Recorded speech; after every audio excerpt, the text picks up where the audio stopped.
அண்மை செய்தியை பார்க்கிறோம். சென்னை பசுமை வழிச்சாலை இல்லத்தில் இபிஎஸ் உடன் வேலுமணி ஆதரவு எம்எல்ஏக்கள் நிர்வாகிகள் சந்திப்பு நிகழ்த்தியிருக்கிறார்கள். அந்த சந்திப்பானது தற்போது நடந்து கொண்டிருப்பதாக தகவல் கிடைத்திருக்கிறது.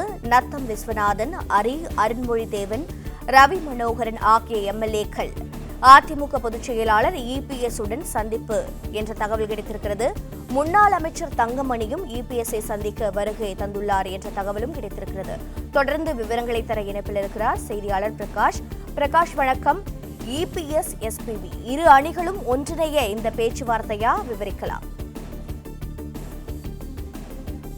எஸ்பி வேலுமணி ஆதரவு எம்எல்ஏக்கள் 4 பேர் மற்றும் முன்னாள் அமைச்சர் தங்கமணி உள்ளிட்டோர் தற்போது சென்னை பசுமை வழிச்சாலையில் உள்ள அதிமுக பொதுச் செயலாளர் எடப்பாடி பழனிசாமி இல்லத்துக்கு வந்து அவரை சந்தித்து ஆலோசனை நடத்தி வராங்க. சற்று நேரத்துக்கு முன்னர் தான் ஓசூர் சட்டமன்ற உறுப்பினர் பாலகிருஷ்ண ரெட்டி அவரும் வேலுமணி ஆதரவாளராக தான் இருந்து வந்தார். அவர் சற்று நேரத்துக்கு முன்னர் தான் எடப்பாடி பழனிசாமியை சந்தித்து ஆலோசனை நடத்திவிட்டு சென்றிருக்கிறார். அவரை தொடர்ந்து தற்போது 4 எம்எல்ஏக்கள் மற்றும் முன்னாள் அமைச்சர் தங்கமணி உள்ளிட்டோர் தற்போது எடப்பாடி பழனிசாமியுடைய இல்லத்துக்கு வருகை தந்திருக்கிறாங்க. எடப்பாடி பழனிசாமியுடனான சந்திப்பு தற்போது நடைபெற்று வருது.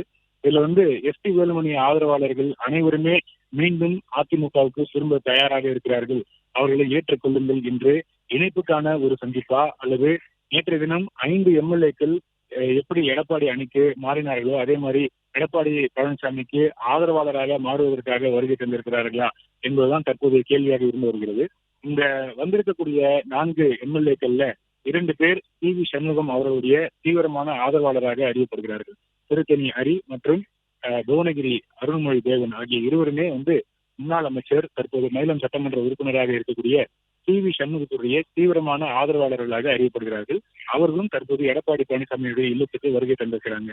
அதிமுக சட்டமன்ற உறுப்பினர்கள் 2 பிரிவாக பிரிந்து செயல்பட்டு வரக்கூடிய சூழ்நிலையில இந்த பிரிந்து சென்ற சட்டமன்ற உறுப்பினர்கள் அவர்கள் வகித்த கட்சி பதவி, அதே போல அவர்களுக்கு ஆதரவாக சென்ற மாவட்ட செயலாளர்கள் மற்றும் அமைப்பு செயலாளர் மற்றும் கட்சியில பல்வேறு பொறுப்புகளில் இருக்கக்கூடிய அவர்களுடைய அனைத்து உறுப்பினர்களுடைய பொறுப்புகளில் இருந்தும் எடப்பாடி பழனிசாமி அவர்களை நீக்கி நடவடிக்கை எடுத்தார். கட்சியினுடைய உறுப்பினர் பதவியிலிருந்து யாரையுமே நீக்கவில்லை, கட்சி பொறுப்புகளில் இருந்து நீக்கினார். உதாரணத்துக்கு மாவட்ட செயலாளராக இருந்த திரு சி.வி. சண்முகம் அவருடைய மாவட்ட செயலாளர் பொறுப்பு பறிக்கப்பட்டது.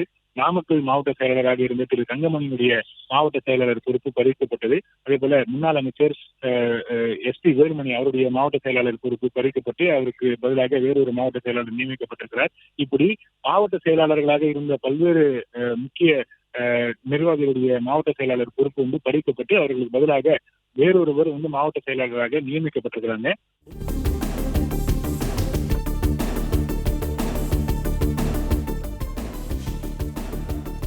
பிளே ஸ்டோர் மற்றும் ஆப் ஸ்டோரில் இருந்து பாலிமர் செயலியை QR கோடு மூலம் பதிவிறக்கம் செய்யுங்கள். செய்திகளை உடனுக்குடன் பெறுங்கள்.